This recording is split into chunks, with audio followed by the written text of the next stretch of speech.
Hello and welcome to Higher Heights' media training.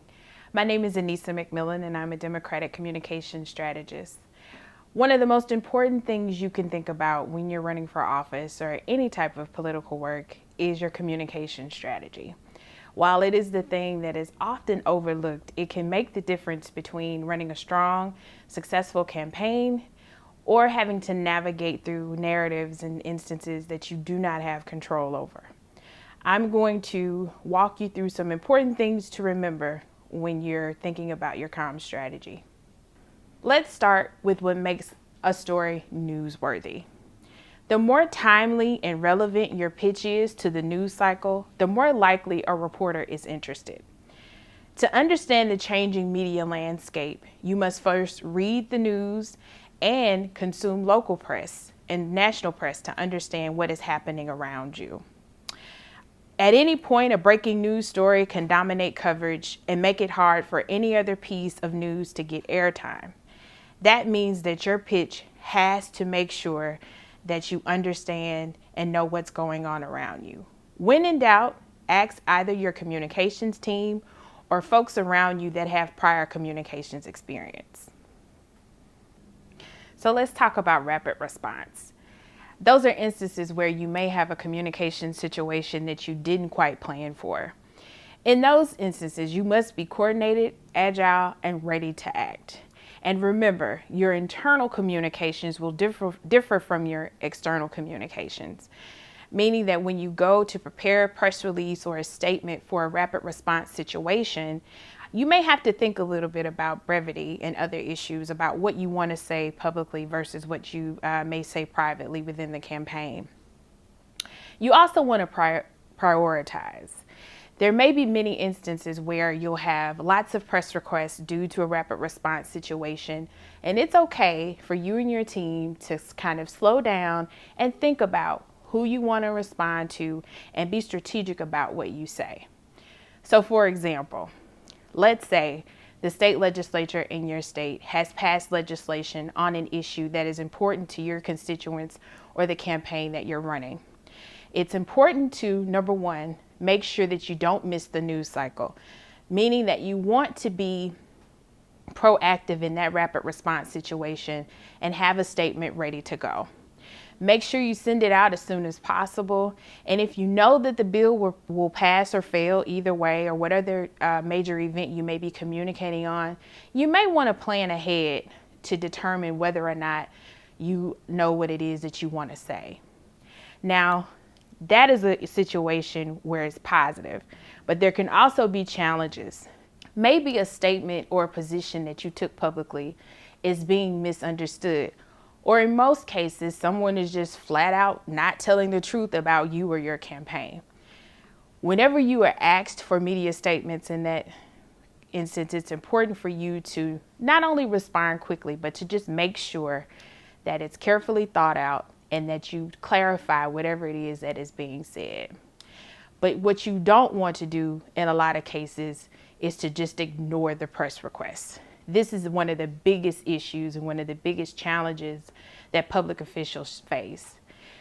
There are quite a few instances where you might have to ignore press requests, whether it's a personal attack or something that is unrelated to your campaign or your public persona. But in most cases, it's always good to at least consider what it is that you want to say. Remember that the more time passes, the more damage that can be done, particularly if you're misrepresented in a rapid response situation.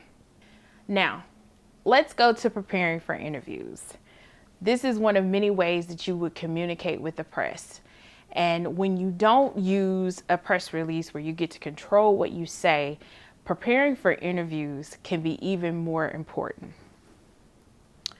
We're going to go through some important terms that you should know when interacting with reporters, whether you're talking to them at events or whether you have a previously scheduled interview for them, which we'll talk about later. The first is on the record. A reporter can quote you directly and use your name and organizational position in the article. That means that they will not only use direct quotes, but they'll tell the readers where they got the information. On background means a reporter can use the information you provide, but cannot attribute it to you. This includes information that might appear in an article, but is not attributed to a specific source. Off the record. That means a reporter cannot use what you say in their public reporting. But remember, there must be an explicit mutual agreement between the subject and the reporter that the conversation is off the record. This is especially important to remember, for instance, if you get a cold call from a reporter. In those cases, you want to ask them explicitly at the beginning of the conversation if they need a quote or if they want to go on the record, so that you know that whatever you say will be used as a direct quote in the article. Most reporters are totally fine with you checking in for clarification. And then an exclusive. An exclusive is a story or piece or information or document that is given to one reporter to write a story about before the information is announced publicly. So for example, let's say that you and your team are going to be announcing a sweeping policy agenda on a specific issue. You might call a reporter and ask them if they want the exclusive on that story by offering to give that information to them before you send it to other reporters. This is a great way to not only build relationships with reporters, but to help get your story out. You can also work with a reporter to get them sources and make sure that they have all the information that they need for the story. Finally is the deadline. This is literally the first thing you should ask a reporter whenever they reach out to you. And that includes when they need the article and when they need your quotes by. In most cases, they'll tell you, but you just want to make sure so that you can maximize your time and give them all of the information that they may need. In order to make all of this a little easier for you, you want to determine all the logistics ahead of time. A key component for a successful media interview is confidence and authority. By clearly establishing logistics ahead of time, you can focus on the content. That includes the date, the time, the location, and especially the format. As we'll get into later, you'll know that there's a difference between the way print and radio interviews are conducted in other mediums that we'll discuss later. And then, as I said earlier, make sure that you are clear about whether or not it will be on the record, off the record, or on background. Before you start the interview, you want to be clear about what it is that you want to say. A lot of times during the fast-paced life of being a public official, there's a tendency to want to just talk whenever you have an opportunity. And there are instances where there may be certain policy positions where you're prepared to do so. But whenever you can take the time to actually prepare for an interview, you should really do it. You should have a clear one-sentence top-line message that you want to convey. For instance, it's as if you're giving an elevator speech about the main point that you want to get across with a reporter. Tailor your message to provide a clear answer to the reporter's initial questions and current events. Maybe there are some things happening around the world that would be applicable to the conversation that you're having. You can always make those tie-ins for reporters to help them when they're covering their stories. Always prepare talking points.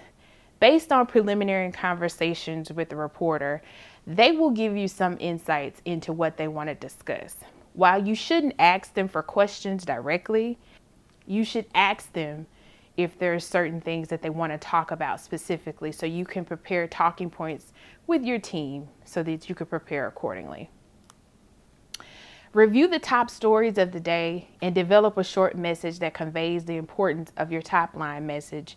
And finally, if you have them, prepare any data points that factually support your claims. Now, let's talk about the different types of interviews. When giving a successful interview, as I said earlier, you're not always going to know what the reporter is going to ask you. And in fact, it is bad practice to ask them specifically for questions. But here's some ways that you can work through the nervousness that will come when you're talking to them. For instance, let's start with a pivot. If a reporter asks a question where you're unsure or uncomfortable giving an answer, directly address the question, then shift the subject to your core message. It doesn't mean not answering the question, but it does mean addressing it in a way that is critical to what you know and understand. Next, highlight your work. In addition to pivoting your top line message, it is also important to continually highlight your previous and current work to demonstrate the activity of the organization and enhance credibility. So there may be instances where you're reached out to just because you might be a known source on an important issue or policy debate. It's important to use those opportunities to highlight whatever it is that you've accomplished. Don't feel arbitrary silence. If a reporter wants you to elaborate on a topic beyond your comfort level, which that happens, and in most cases, they don't really mean any harm, but they're just trying to get information, you aren't obligated to continue speaking. In fact, in most cases, you can say you don't really feel comfortable giving an answer to that because you may not have enough information, depending on the issue. Set boundaries. As I said before, there may be times when a reporter may try to ask you something out of bounds of what you agreed upon or are not ready to share publicly. And there are ways that you can navigate that without really jeopardizing the relationship with the reporter. A lot of times, if you say to a reporter that you want to go back and gather more information, they appreciate your honesty, and then you can keep them in mind for follow-ups once you know that you have the information that they were requesting in the interview. But don't make it up on the fly. Just be honest and say you'll need more time to get back to them. Let's talk about the different types of interviews. First are print interviews. Print interviews are typically 20 to 30 minutes. If you're the subject of a piece, the conversation could be closer to an hour. Because the piece is written, these interviews offer the most flexibility to reschedule, offer to follow up, and correct the narrative if the reporter is not considering an important perspective. While corrections are rare, if a reporter makes a factual error, you can reach out to them with the correct data for a correction. TV interviews are typically no longer than 2 to 5 minutes and could be quite shorter. Because there's less opportunity for corrections or follow-ups, it is extremely important to convey your core message quickly, concisely, and frequently. Presentation is also key with TV interviews. Make sure you check your lighting, your background, hair, makeup, and clothing. Your message should be the focus, not your appearance. Now, in this work from home era, you may have interviews via Zoom and other places where you're working from home, and that's where the lighting is more important. When you go to a studio, though, you won't have to worry about that, of course. Audio interviews or radio interviews, like TV, are typically presented or recorded live. Make sure you have concise wording prepared to get your core message across. Audio formats are typically more conversational, and they give you an opportunity to build a rapport with the reporter and push back on bad faith questions. Audio is typically more casual than TV or print, and it might be tempting to veer off message because of that. Be mindful of this and treat the conversation like any other on-the-record interview. So I know this is a lot of information that I've shared with you, but the most important thing to remember is to always be prepared. If you need to step away from the situation or the inquiry from the reporter, take a few minutes to just think about what you want to say and how you want to represent yourself. Thank you so much for your time.